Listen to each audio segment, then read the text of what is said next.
Sometimes in sports, music, and entertainment, an era will develop where we see two icons operating in the same space, both at the height of their careers. Magic Johnson and Larry Bird went at it at basketball in the 80s and were at the top of their class. Jay-Z and Nas were faces of the late 90s and early 2000s hip-hop scene. You were either a fan of one or the other, but never both. The 1980s saw pop music at its absolute best, as Michael Jackson and Prince were both at the top of their game, battling for supremacy in the music business. While Prince was the dark rebel who had the critical admiration, but would often fall short of Jackson's overwhelming popularity and the numbers his music would generate. It's been reported that when Michael took home Grammy Awards for Thriller, Prince wanted his next project to do the same thing. When Prince won an Oscar for Purple Rain, Michael desperately wanted to be successful in film too.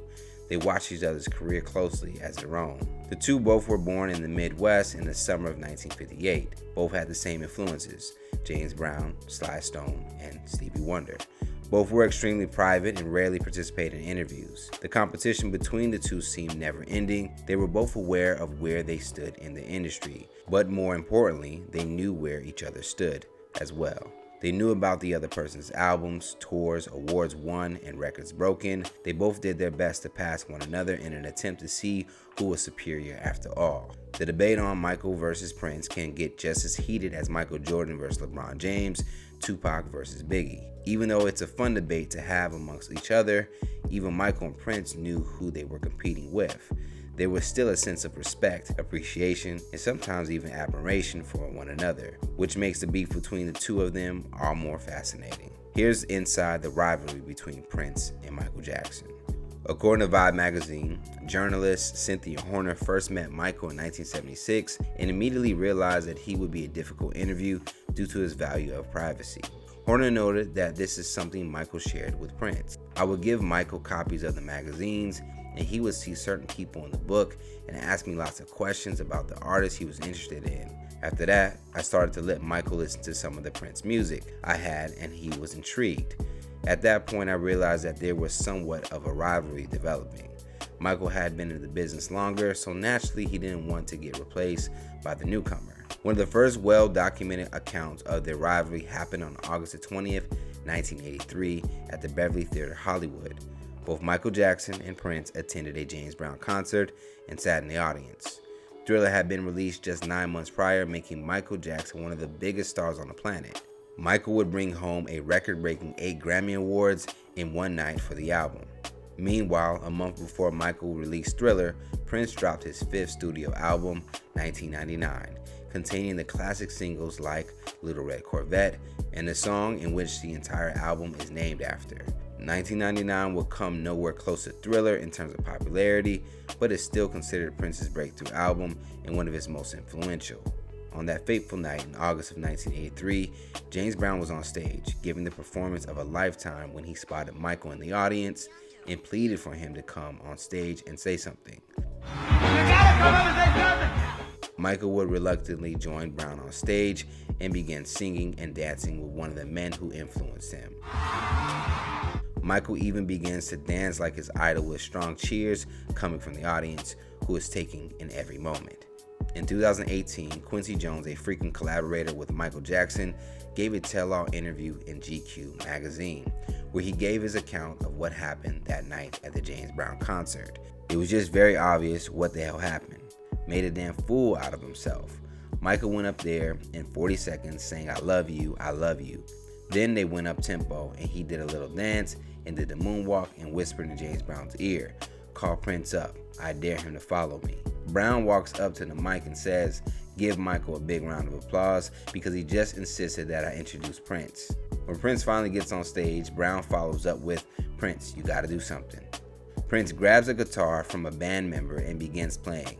He pauses, takes off his shirt to cheers from the audience, and begins dancing with the microphone stand. After a couple moves, Prince bows and attempts to leave the stage. However, not before completely embarrassing himself, as he falls off the stage, taking a stage prop with him. He made a damn fool out of himself, didn't he? Prince told Michael he'd kill him if he showed it to anybody. Somehow the footage has ended up online for all to see. Prince was so humiliated and mortified over this fall. According to Jones, he was distraught. Prince waited outside of the venue with intentions of running Michael over. Oh yeah, he spoke to him. He waited in the limousine to try to run over him and LaToya and his mother. He knew. Michael knows shit. He said that was his intention. It's unclear if this was actually Prince's motivation. It's also unclear if Prince sat outside and waited for Michael in the first place. What is clear though is Michael's enjoyment of Prince's failure. Michael would later reflect on the incident. He made a fool of himself. He was a joke. People were running and screaming. I was so embarrassed. It was all on video. Fast forward to 2 years later, in December of 1985, Michael and his entourage showed up at the Samuel Goldwyn Studio in West Hollywood, where Prince was finishing up his film Under the Cherry Moon and its accompanying soundtrack album Parade. Prince challenged Michael to a game of ping pong. Prince ended up getting the best of Michael in the game and ended up joking he played like Helen Keller. Jackson then began flirting with Prince's then girlfriend actress Sherilyn Fenn. Michael knows how to handle himself and didn't seem to care about the game. He started flirting with Sherilyn Fenn, who was visiting Prince in the studio. Prince was pacing, but he wasn't going to get into the game of flirting back. They said hasty goodbyes. In the summer of 1986, Quincy Jones set up a secret meeting between the two icons where the goal was to collaborate with them.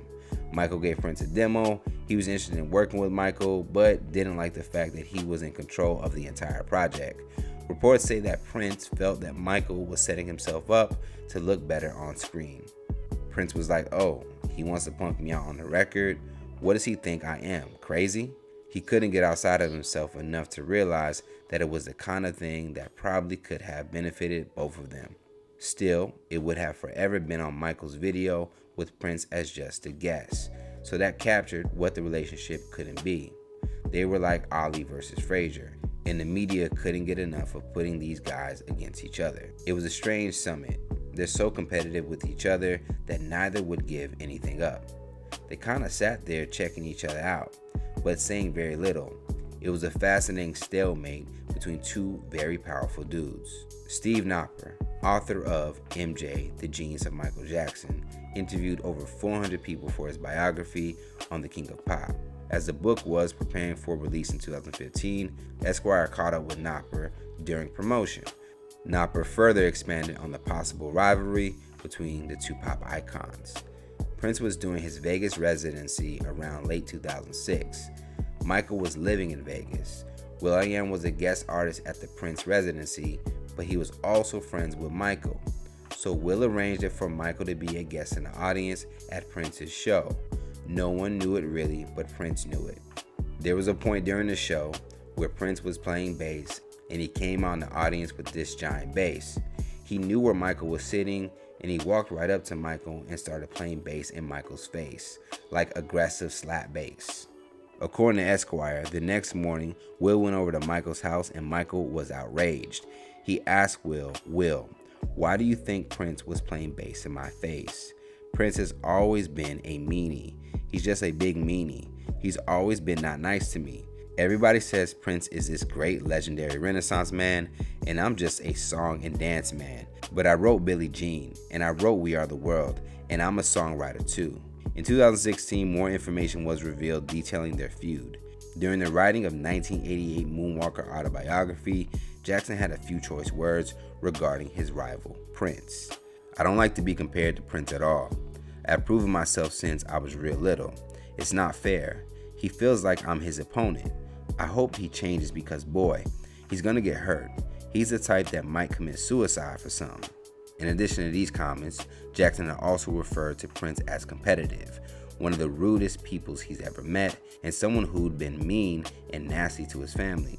Prince wasn't the only one who was competitive at his craft. According to sources, Questlove recalled spending time with Jackson and Eddie Murphy on the set of a music video. According to Questlove, Eddie was like, yeah man, Prince is a bad motherfucker. I'm glad I'm working with you. But another dream I have is working with him too. And I don't ever think that Mike knew the camera was on him. And he goes, yes, he's a natural genius. And then 4 beats later, Michael says, but I can beat him. Michael didn't like to be compared to Prince, and that feeling was mutual. When Michael signed with Pepsi, Prince was offered Coke, but turned it down despite the money. He didn't want to be compared with Jackson in any way. Instead, he felt like he should have been compared with Miles Davis or John Coltrane. The constant back and forth between the two artists came to a head in Prince's Party Man video, which includes scenes with a chimpanzee wearing a Batman logo. In the video, Party Man gives the monkey a banana that reads "Psych." Many have speculated that these were shots taken at Michael. Because of this, Michael was allegedly upset that Prince was sending messages to Michael and his chimpanzee, Bubbles, through music. Prince, on the other hand, thought it was amusing. It seems as though Prince loved getting in Michael's head. The reason why is unknown. Despite the mind games, Prince did have ultimate respect for Michael's talent. When Michael died on June 25, 2009, Tavis Smiley recalled talking to Prince about the morality and the general loss of Michael Jackson. Prince cancels rehearsals and for days locked himself in his bedroom and wouldn't come out and really didn't talk to people. Sometime later, Prince was asked about Michael's death. Prince went on to say, "It's always sad to lose someone you loved." When asked again in an interview with Rolling Stone, he said, "I don't want to talk about it. I'm too close to it." Let's just say the media did its job in putting two of the most successful artists against each other throughout their entire careers, particularly in the 1980s.